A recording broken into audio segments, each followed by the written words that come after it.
At the Christmas party, my millionaire son hugged me and said, "Enjoying the $5,000 a month, Mom?" I went pale and replied, "Son, I'm working 2 jobs." That's when my greedy daughter-in-law choked on her food. "I'm glad to have you here. Follow my story until the end and comment the city you're watching from so I can see how far my story has reached." I'm Doreen, and at 65 years old, I thought I'd seen every kind of heartbreak life could throw at me. I was wrong. Nothing prepared me for what happened at my son's Christmas party last December, when my entire world crumbled with just one sentence. The party was everything I'd expected from Boyd and his wife Edna: extravagant, cold, and designed to impress people I'd never met. Their house looked like something out of a magazine, all marble countertops and crystal chandeliers. I stood in the corner of their massive living room, wearing my best dress, a navy blue number I'd bought on clearance 3 years ago, feeling completely out of place among the designer gowns and expensive suits. My feet were killing me. I'd just finished an 8-hour shift at the grocery store where I work as a cashier, and before that, I'd spent the morning cleaning offices downtown. At my age, working 2 jobs wasn't easy, but it was the only way I could make ends meet. My Social Security barely covered my rent, let alone food and medication. Boyd was across the room, looking every inch the successful tech CEO he'd become. Tall, confident, wearing a suit that probably cost more than I made in 2 months. He was laughing with some business associates, gesturing with a crystal glass of what I knew was expensive whiskey. My chest swelled with pride despite everything.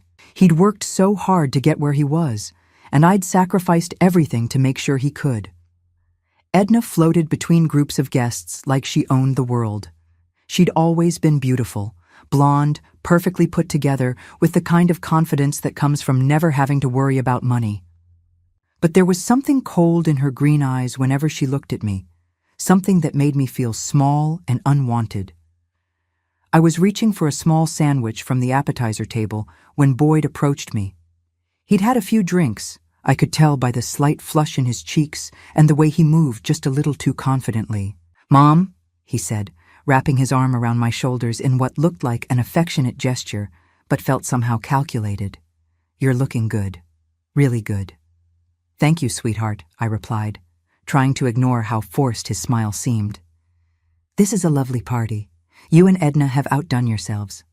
He nodded, but his eyes had that distant look I'd grown accustomed to over the years, like he was performing the role of a good son rather than actually being one. "I'm glad you're here," he continued, and then his voice took on a tone I'd never heard before, casual, almost mocking. "Enjoying those $5,000 a month, Mom? Really living it up, I hope." The words hit me like a physical blow. I felt the blood drain from my face, my knees nearly buckled. $5,000? What was he talking about? "Honey," I whispered, my voice barely audible above the party chatter. "What $5,000? Boyd's expression shifted from casual confidence to confusion. "The money I send you every month. The $5,000 I've been transferring to your account for the past 3 years. I gripped his arm, my heart pounding so hard I thought it might burst. "Boyd, I'm working 2 jobs. I clean offices at 6 in the morning and work at the grocery store until 8 at night. I haven't received any money from you." The laughter around us seemed to grow louder, more oppressive. Boyd's face went completely white. "That's impossible. I set up automatic transfers. Edna helped me organize everything.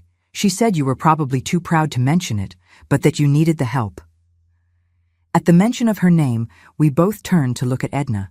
She was standing near the Christmas tree, a piece of shrimp halfway to her mouth. But she wasn't eating.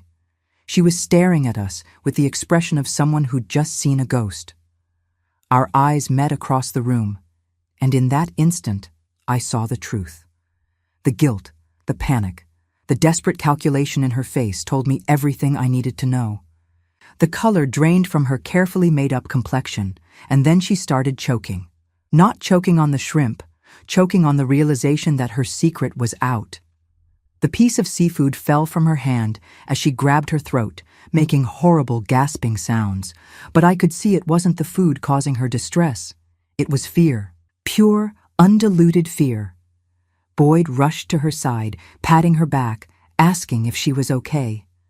But Edna's eyes never left mine. In them, I saw 3 years of lies, 3 years of stolen money, 3 years of watching me struggle while she lived in luxury, funded by what should have been my support.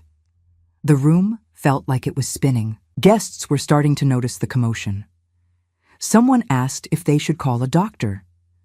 But all I could think about was the mortgage payment I'd missed last month, the prescription I couldn't afford to fill, the nights I'd gone to bed hungry because there wasn't enough money for both rent and food. The money, I whispered to Boyd as he continued trying to help his choking wife. Where did you send the money? He looked up at me, his face a mixture of confusion and growing dread. To your account, the one Edna set up for you. She said it would be easier to manage that way, that you were getting older and might have trouble keeping track of finances. Edna had stopped choking, but she was still gasping, still staring at me with those terrified eyes.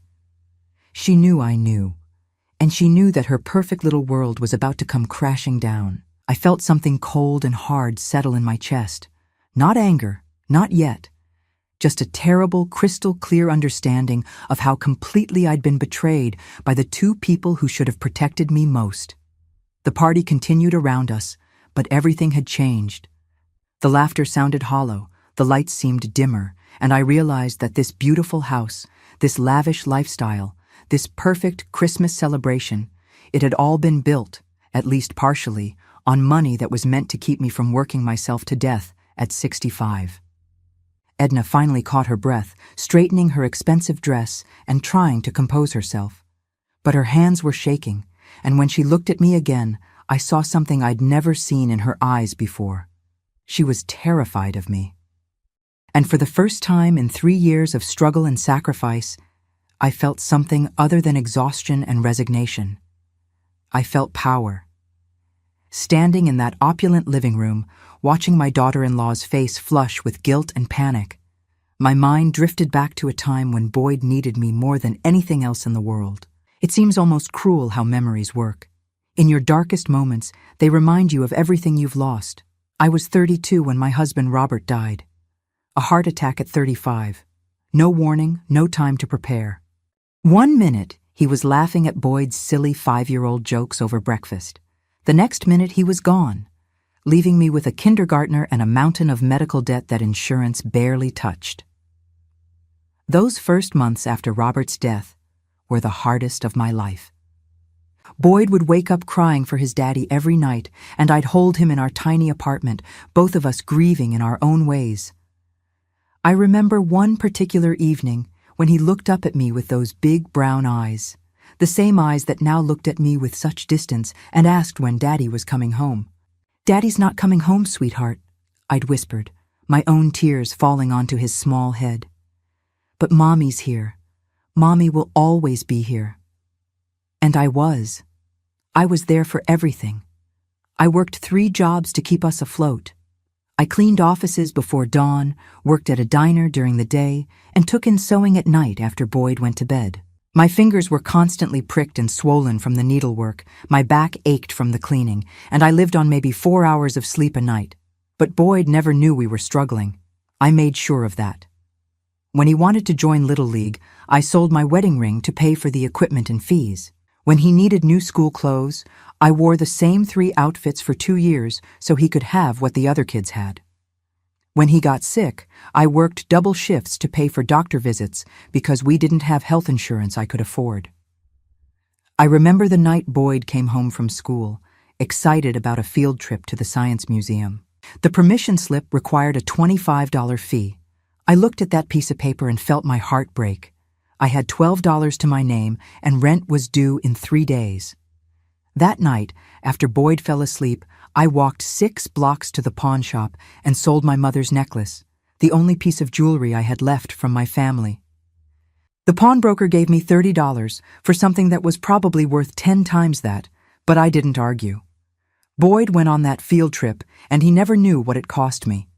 High school was even harder. Boyd was smart, brilliant actually, but he wanted to take advanced classes that required expensive textbooks and lab fees. He wanted to join the debate team, the computer club, the academic decathlon. Each activity meant more money I didn't have, more sacrifices I gladly made. I took out loans I couldn't afford to buy him a decent computer when he showed an interest in programming. I worked Christmas Eve and New Year's Eve every year for the overtime pay, so he could have the calculator he needed for advanced math, the chemistry set he wanted for his birthday, the clothes that would help him fit in with classmates whose parents had money. The college years nearly killed me. Boyd got into a prestigious university with a partial scholarship, but I still needed to come up with $30,000 a year for room, board, and the expenses the scholarship didn't cover. I took out a second mortgage on our tiny house, the one I'd finally managed to buy after years of renting, and worked every hour I could find. I aged 10 years in those 4 years. My hair went completely gray, my arthritis set in from all the physical labor, and I developed high blood pressure from the constant stress.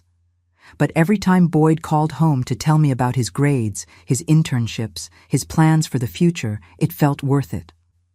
He graduated summa cum laude with a degree in computer science and immediately got a job at a tech startup that would eventually make him a millionaire. I was so proud I cried during his graduation ceremony, not just because he'd succeeded, but because all those years of sacrifice had finally paid off.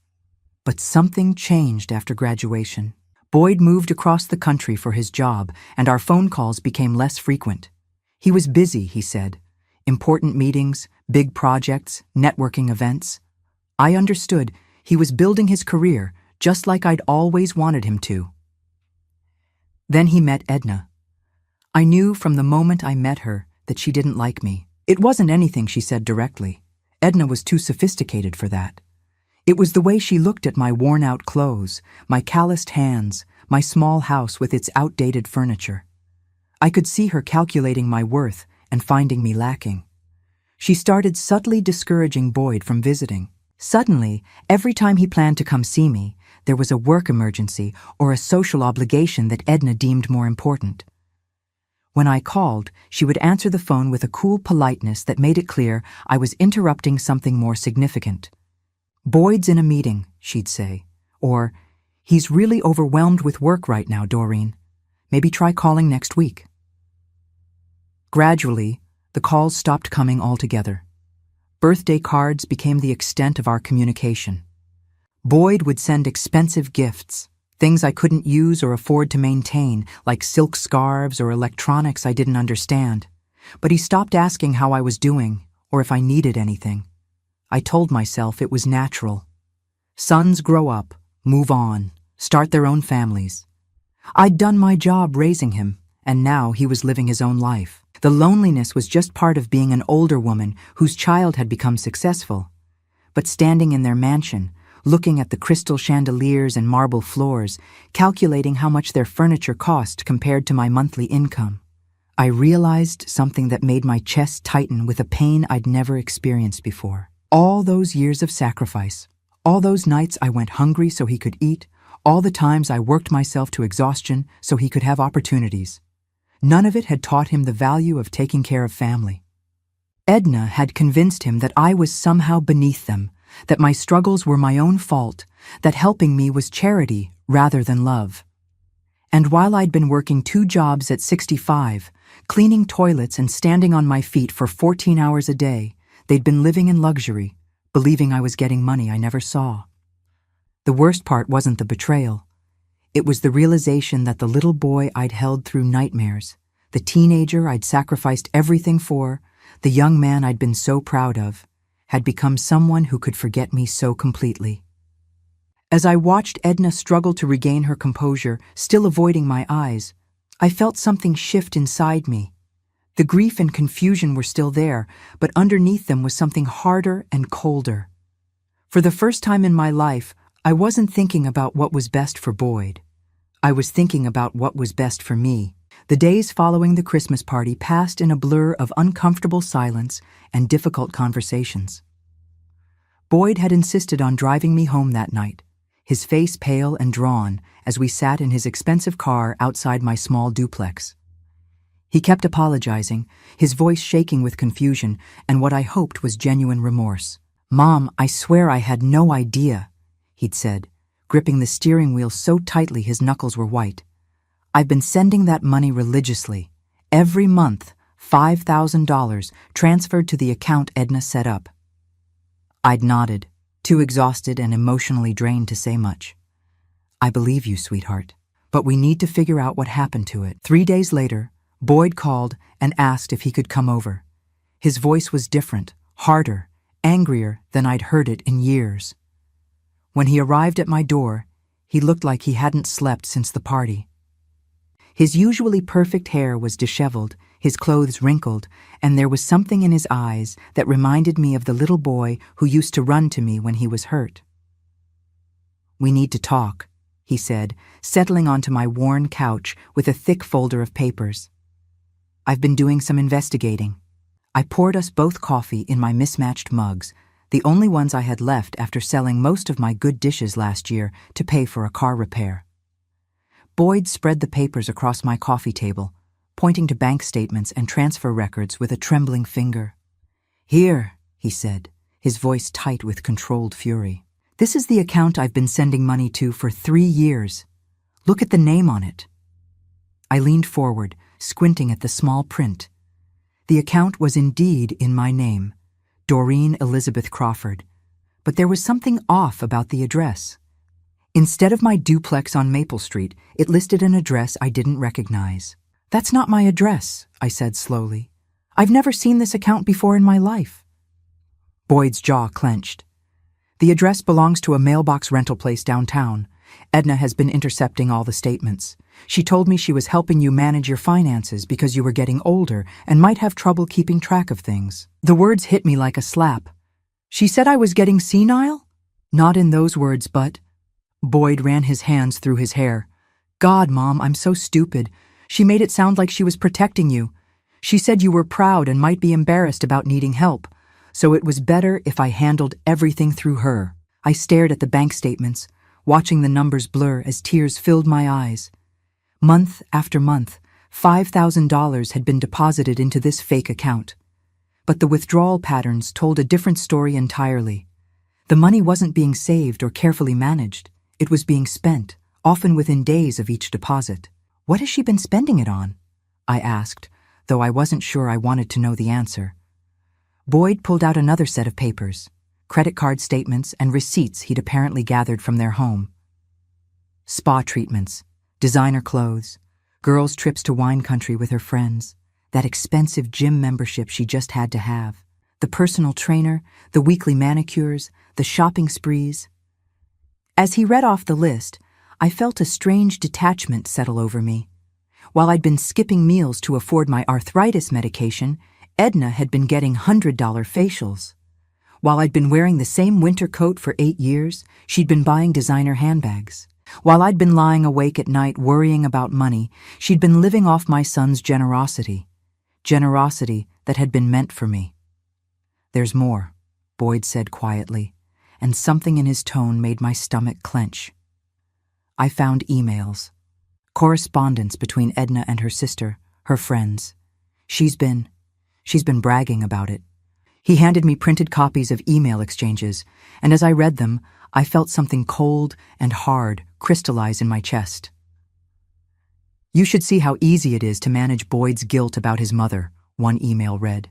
"I just mention how she's struggling, and he immediately wants to throw money at the problem. Of course, I make sure the money goes where it's actually needed, maintaining our lifestyle. His mother is surviving fine on her own. She's tougher than he thinks." Another email was even worse.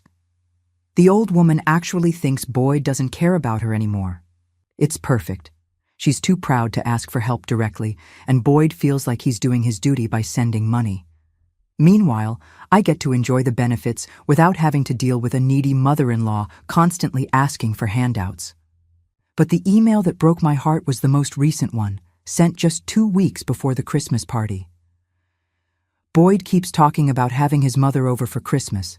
I can't stand the thought of her in my house, judging everything, making Boyd feel guilty about our success. Maybe it's time to phase out the money transfers. She's managed this long without them. She obviously doesn't really need the help."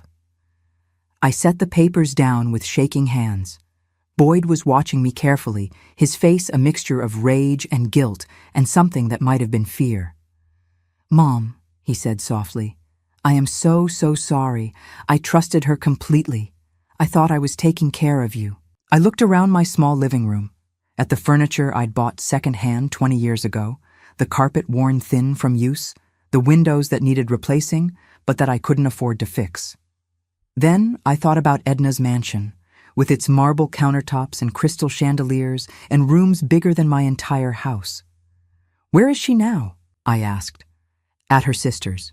She left right after the party, said she needed time to think. She hasn't been answering my calls." I nodded slowly. Of course she'd run. She knew exactly what she'd done, and she knew she'd been caught. The question was what she planned to do next: try to deny everything, blame me somehow, or attempt to manipulate Boyd into forgiving her. "Boyd," I said carefully, "I need you to understand something. This isn't just about the money." He frowned. "What do you mean?"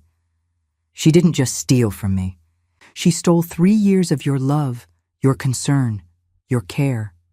You thought you were helping me, so you didn't worry about whether I was okay. You didn't call because you figured the money was enough. She made sure I felt abandoned by my own son while she enjoyed the benefits of your generosity."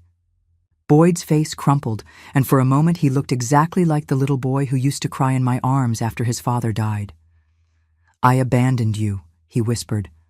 "I let her convince me that sending money was the same as caring." "You didn't know," I said. But even as I spoke the words, I felt the weight of all those lonely years, all those nights I'd wondered why my son never called, never visited, never seemed to care whether I was struggling. "I should have known," Boyd said fiercely. "I should have visited more, called more, paid attention. I should have seen that you were working yourself to death while my wife was living in luxury." We sat in silence for a long moment, both of us processing the magnitude of Edna's betrayal. Finally, Boyd spoke again. "What do you want me to do, Mom? I'll leave her. I'll make sure you get every penny back with interest. I'll do whatever it takes to fix this." I looked at my son, really looked at him, for the first time in years. Underneath the expensive clothes and successful exterior, I could see the guilt eating at him, the genuine horror at what his wife had done. But I could also see something else. A man who had become comfortable with the idea that money could solve problems, that financial support was equivalent to emotional care. "I need time to think," I said finally, "about what I want, about what's fair, about what comes next." Boyd nodded, gathering up the papers. "Of course. Take all the time you need. And Mom, I'm going to make this right. I promise." After he left, I sat alone in my small living room, surrounded by the evidence of Edna's deception.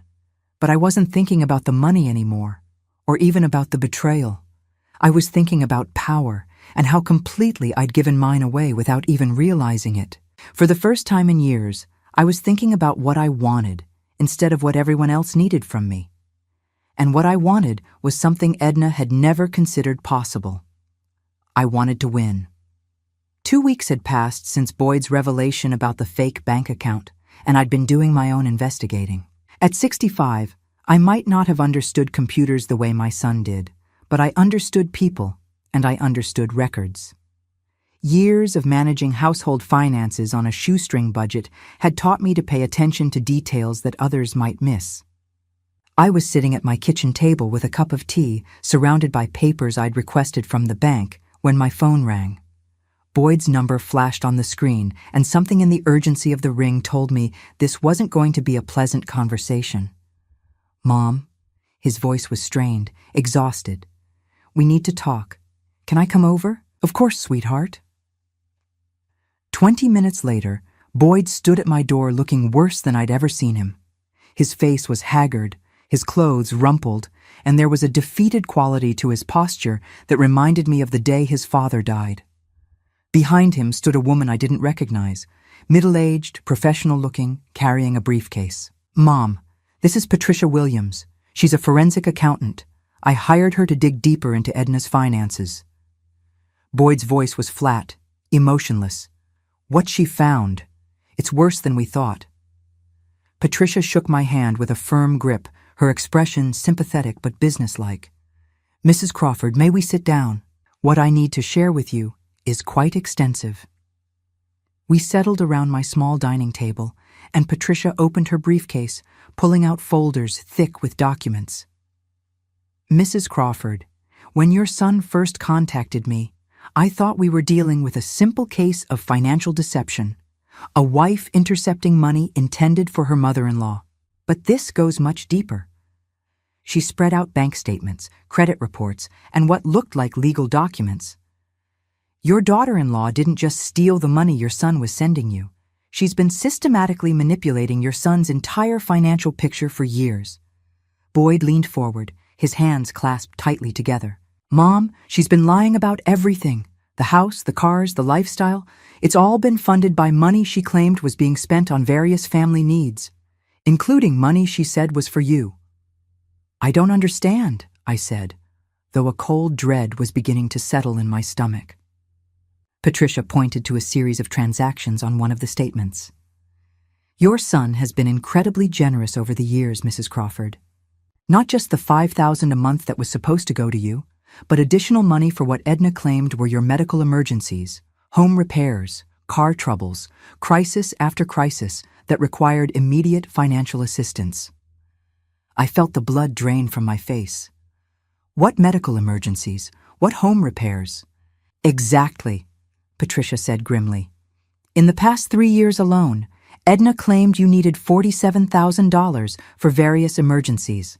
A roof replacement after storm damage that supposedly devastated your house. Emergency surgery that your insurance didn't cover. A car accident that left you unable to work for months. Boyd's voice was barely a whisper. I thought I was helping you through crisis after crisis. Every time I'd start to worry about visiting you or wonder why you never called to thank me, Edna would tell me you were too proud, too embarrassed about needing help. She told me you specifically asked that he not visit during these difficult times, Patricia continued, reading from what appeared to be printed emails. That you were depressed about your financial situation and didn't want your son to see you struggling.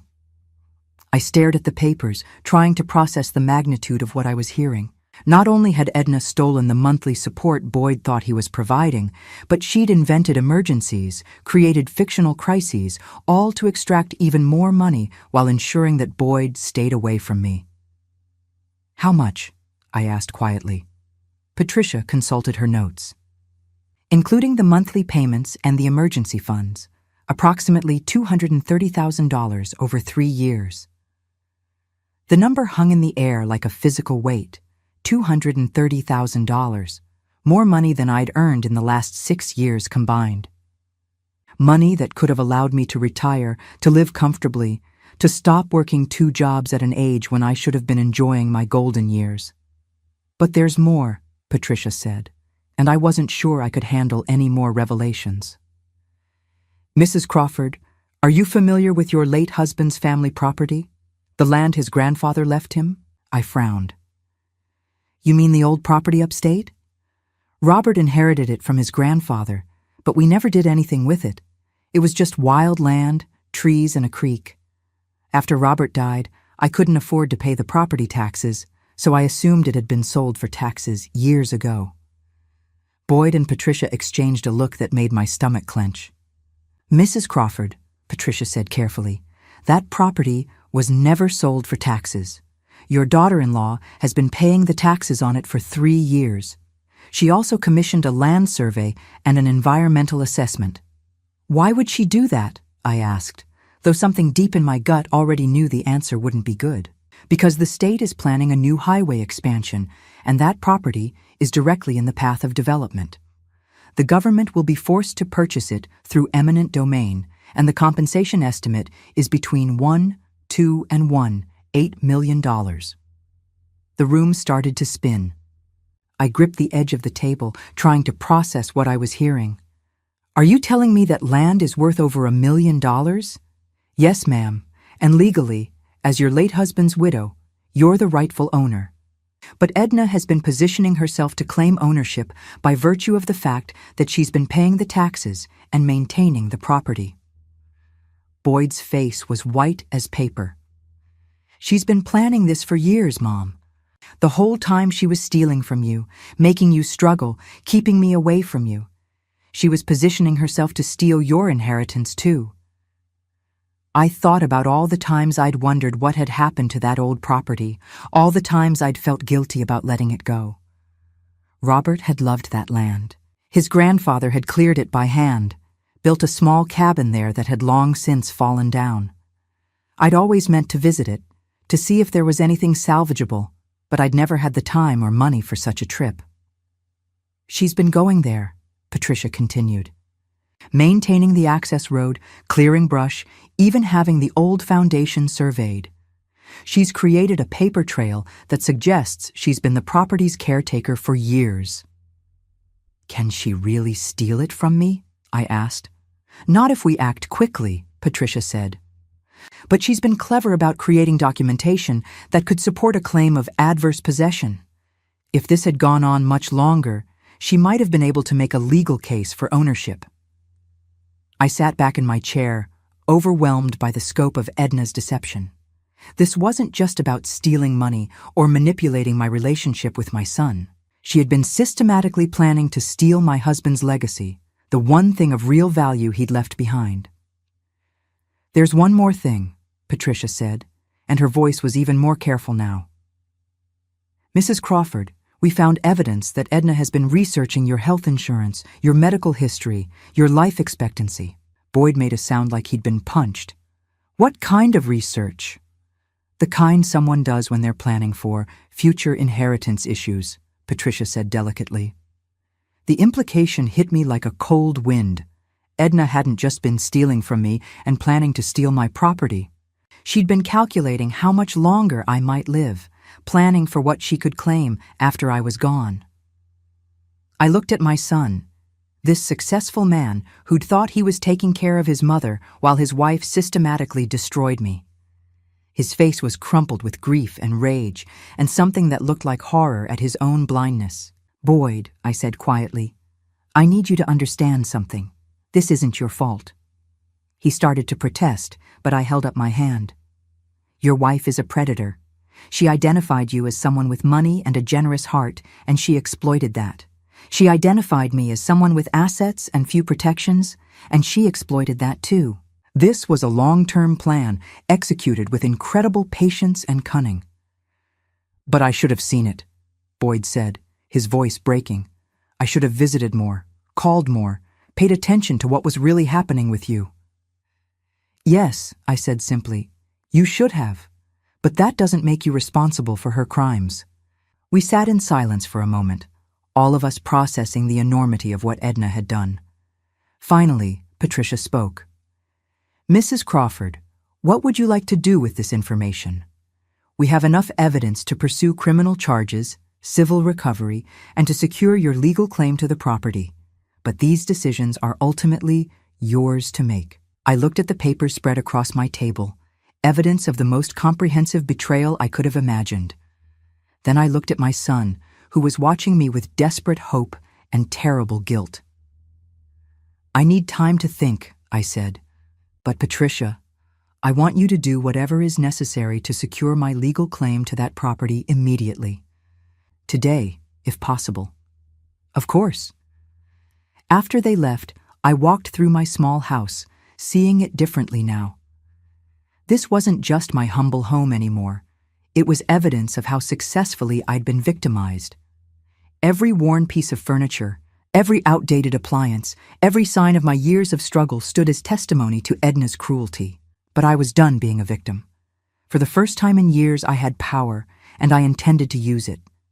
3 days after Patricia's devastating revelations, Boyd called me early in the morning. His voice was tight with barely controlled emotion. "Mom, Edna's back. She wants to meet with all of us. She says she can explain everything." I was sitting at my kitchen table, the same table where I'd learned the scope of my daughter-in-law's betrayal, holding a cup of coffee that had long since gone cold. In front of me were the legal documents Patricia had rushed through, official papers confirming my ownership of Robert's family property, along with a preliminary estimate of its value. 1. $6 million. Where does she want to meet? I asked. At the house. Our house. She says it's her home too, and she has a right to discuss this on familiar ground. Of course she did. Even in defeat, Edna wanted the advantage of her territory, surrounded by the luxury she'd purchased with stolen money. But I was done letting other people control the terms of my life. No, I said firmly. If she wants to talk, we meet at Patricia's office, with lawyers present. This isn't a family discussion anymore, Boyd. This is a legal matter. Boyd was quiet for a moment. She's not going to like that. I don't care what she likes. 2 hours later, I sat in Patricia's conference room, wearing my best dress, the same navy blue one I'd worn to the Christmas party, but somehow it felt different on me now, more like armor than apology. Boyd sat beside me, his lawyer on his other side. Across the polished table sat Edna and her attorney, a slick-looking man in an expensive suit who kept checking his phone. Edna looked terrible. Her usually perfect blonde hair was unkempt, her makeup couldn't hide the dark circles under her eyes, and her designer clothes seemed to hang on her like costume pieces on the wrong actor. But when our eyes met across the table, I saw that the calculation was still there, the sense that she was working an angle even now. Doreen, she began, her voice soft and apologetic. I know how this must look, but I need you to understand that everything I did was with the best intentions. Patricia leaned forward slightly, her pen poised over a legal pad. Mrs. Crawford, I should inform you that this conversation is being recorded with everyone's consent, as indicated by the signed agreements. Edna's lawyer nodded curtly. Edna herself seemed to hesitate for just a moment before continuing. I was trying to protect Boyd from feeling guilty, she said, her eyes focused on me with what might have been genuine pleading. You're so independent, so proud. Every time he wanted to help you, you'd refuse. I thought if I managed the financial support discreetly, you could maintain your dignity while still getting the help you needed. I kept my expression neutral, but inside I felt a familiar anger building. Even caught red-handed, she was still trying to manipulate the narrative. And the property taxes? Patricia asked mildly. Were you paying those to protect Mrs. Crawford's dignity as well? Edna's composure slipped slightly. I was protecting a family asset. Boyd is Robert's stepson, and when Doreen passes away, that property would naturally. I'm not Boyd's stepson, Boyd said sharply. Robert adopted me legally when I was 7. That makes me his son, not his stepson. And that property belongs to my mother, not to us. Edna turned to him with the kind of desperate look I'd seen her use before when she needed to regain control. Honey, you're upset, and I understand that. But we need to think practically about the future. Your mother isn't getting any younger, and that property is going to require significant management when the state begins the acquisition process. Management that you were planning to provide? Patricia asked. For a substantial fee, I assume? Edna's lawyer placed a hand on her arm, but she ignored him. I was trying to ensure that Boyd's inheritance would be properly handled. Doreen doesn't understand complex financial transactions. That was when something inside me snapped, not into anger, but into perfect, crystal-clear certainty. Edna, I said quietly, and my voice carried a calm authority that surprised even me. I want you to listen very carefully to what I'm about to tell you. She turned to me, and for the first time since I'd known her, she looked genuinely uncertain.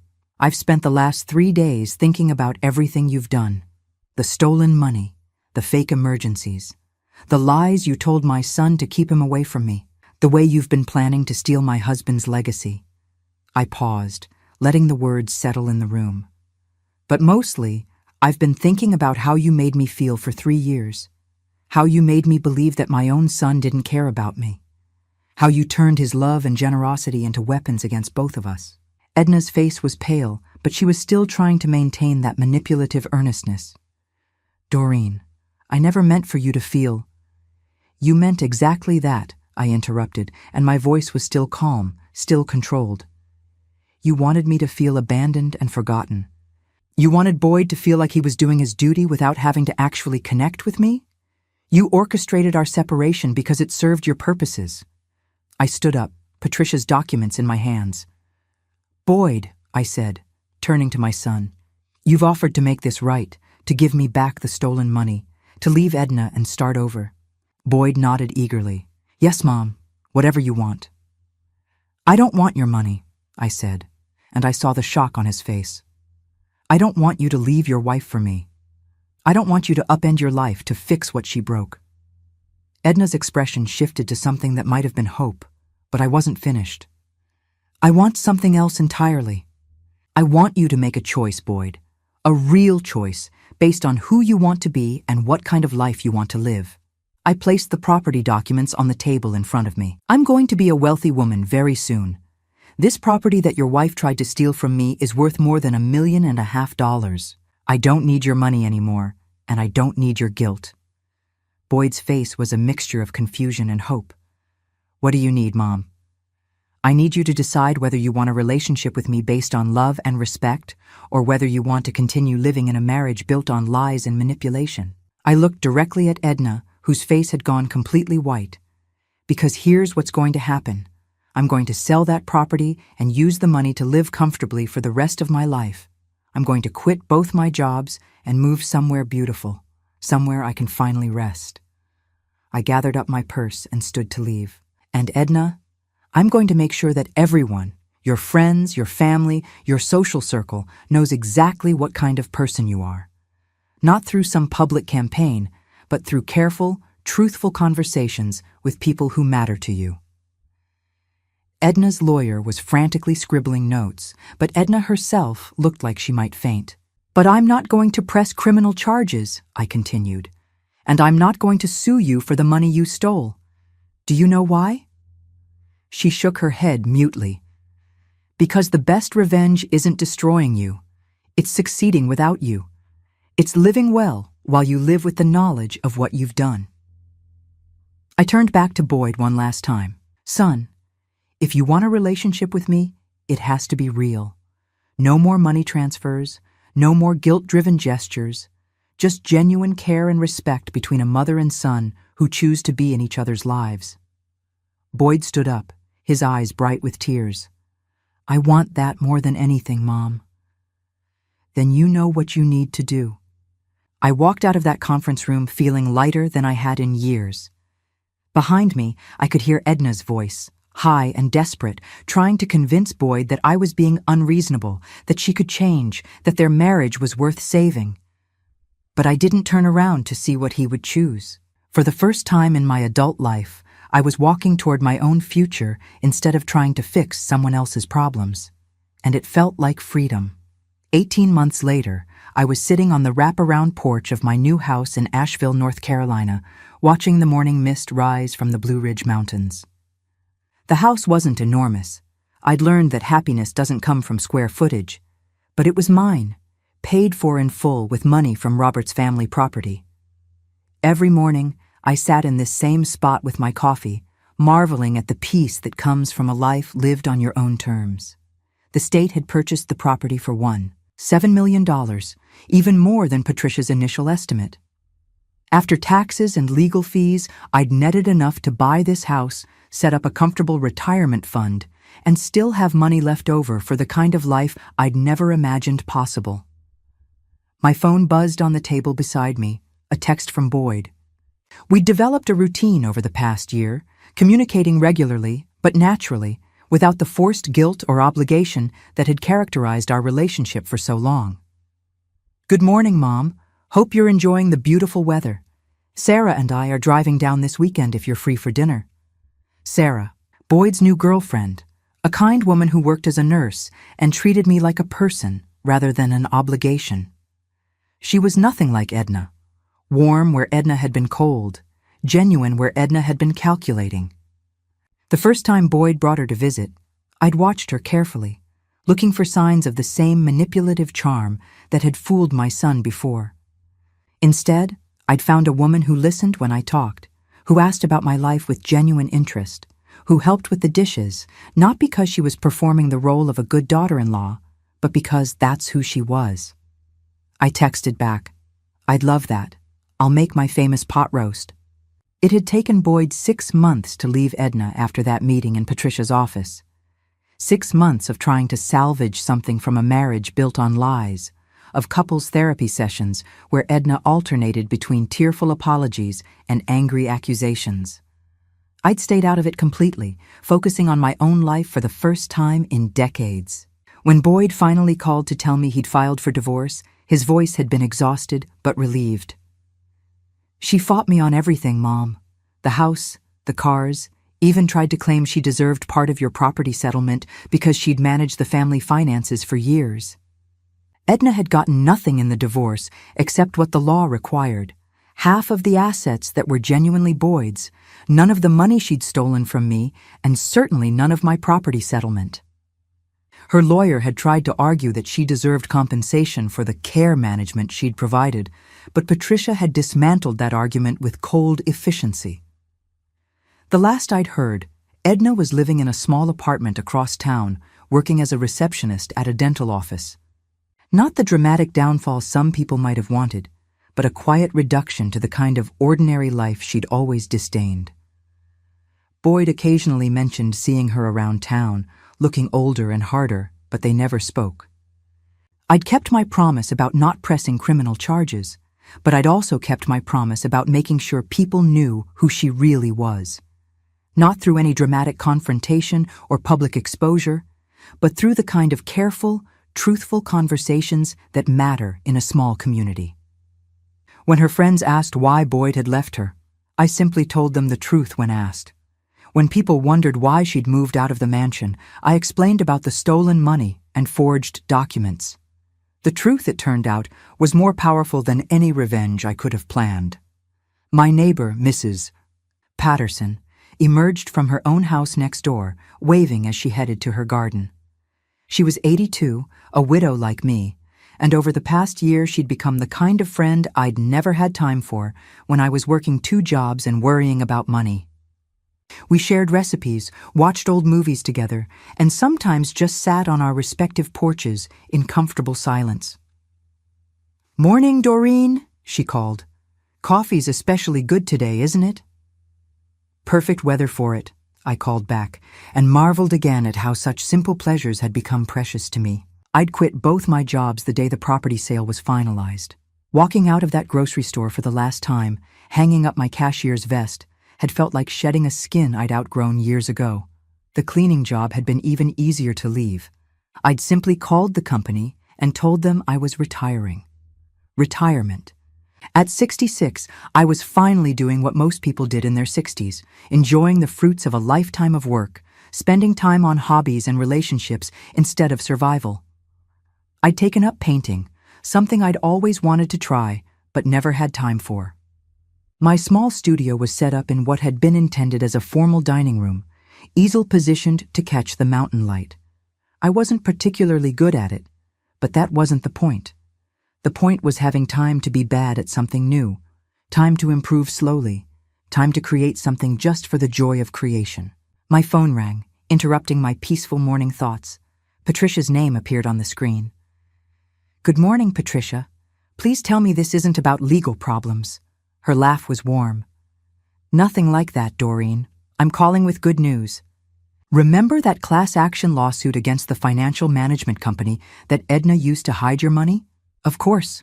They've agreed to settle. The amount isn't huge, about $12,000 for you, but it's something. More importantly, the company has agreed to implement new safeguards to prevent this kind of fraud in the future. $12,000 wouldn't change my life, but knowing that other families might be protected from what I'd experienced felt like a victory of a different sort. "That's wonderful news," I said. "There's something else," Patricia continued. "I've been contacted by a legal aid organization. They're seeing more cases like yours, adult children's spouses manipulating family finances, isolating elderly parents, that sort of thing. They'd like to talk to you about sharing your story, maybe helping develop resources for other families." I considered this carefully. A year ago, the thought of making my private pain public would have terrified me.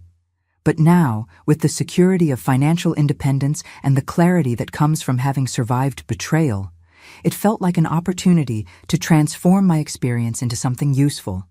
I'd be interested in hearing more about that, I said. After Patricia hung up, I remained on my porch, thinking about the strange journey that had brought me to this place. The betrayal that had devastated me had also ultimately freed me. The son I'd thought I'd lost had found his way back to me, not through guilt or obligation, but through genuine choice. The money I'd never known I had given me, not just financial security, but the power to shape my own life. Boyd's car pulled into my driveway, just as I was finishing my second cup of coffee. He got out alone. Sarah must have stayed behind to handle some work obligations, and walked toward me with the easy gait of a man who'd shed a significant burden. "Morning, Mom," he said, settling into the chair beside mine. "Sarah sends her apologies. She got called in for an emergency at the hospital, but promises to make it up to you next weekend." "She doesn't need to make up anything," I said. "I like that she takes her job seriously." We sat in comfortable silence for a few minutes, both of us looking out at the mountains. Finally, Boyd spoke. "I've been thinking about Dad lately, about what he would have thought of all this." I smiled. "He would have been proud of how you handled it once you understood what was happening. And he would have loved knowing that his grandfather's land finally provided for his family the way the old man always hoped it would."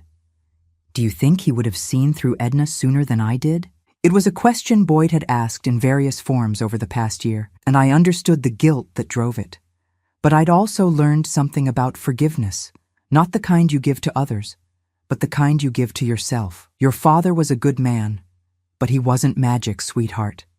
Smart people get fooled by manipulative people every day. The important thing is that you figured it out eventually and made the right choice. Boyd nodded, but I could see he was still carrying some of that weight. "Boyd," I said, "I need you to understand something. What happened with Edna wasn't your fault, but more importantly, it wasn't a waste. Those 3 years of separation, of misunderstanding, they taught us both something valuable." He turned to look at me. "They taught us that our relationship can't be based on duty or guilt or obligation. It has to be based on choice. Every conversation we have now, every visit, every text message, it's because we want to be in each other's lives, not because we feel we have to be." Boyd's eyes were bright with tears. "I do want to be in your life, Mom. Not because I feel guilty about the past, but because I genuinely like the person you are. I like sitting here talking with you. I like hearing about your painting classes and your neighbor friends. I like that you're finally living the life you deserve. And I like the man you've become," I said. "Not the successful businessman, though I'm proud of that too. I like the person who was brave enough to leave a marriage that was killing his soul. I like the person who chose honesty over comfort." We sat quietly for a while longer, and I thought about the strange mathematics of loss and gain. I'd lost 3 years of my son's presence, a significant amount of money, and the illusion that family loyalty was automatic. But I'd gained financial independence, genuine peace, and a relationship with Boyd that was deeper and more honest than anything we'd had before. As the morning sun climbed higher over the mountains, I felt the kind of contentment I'd never experienced before. Not the desperate gratitude of someone who'd been given unexpected kindness, but the solid satisfaction of someone who'd fought for what they deserved and won. I was 67 years old, financially secure, surrounded by people who chose to love me rather than people who felt obligated to tolerate me. I had time to paint badly, time to drink coffee slowly, time to watch the seasons change from my own front porch. It had taken me nearly 7 decades to learn that the best revenge against those who try to diminish you isn't destruction or punishment. It's living so well that their betrayal becomes irrelevant. And for the first time in my life, I was doing exactly that. Now I'm curious about you who listened to my story. What would you do if you were in my place? Have you ever been through something similar? Comment below, and meanwhile, I'm leaving on the final screen 2 other stories that are channel favorites, and they will definitely surprise you. Thank you for watching until here.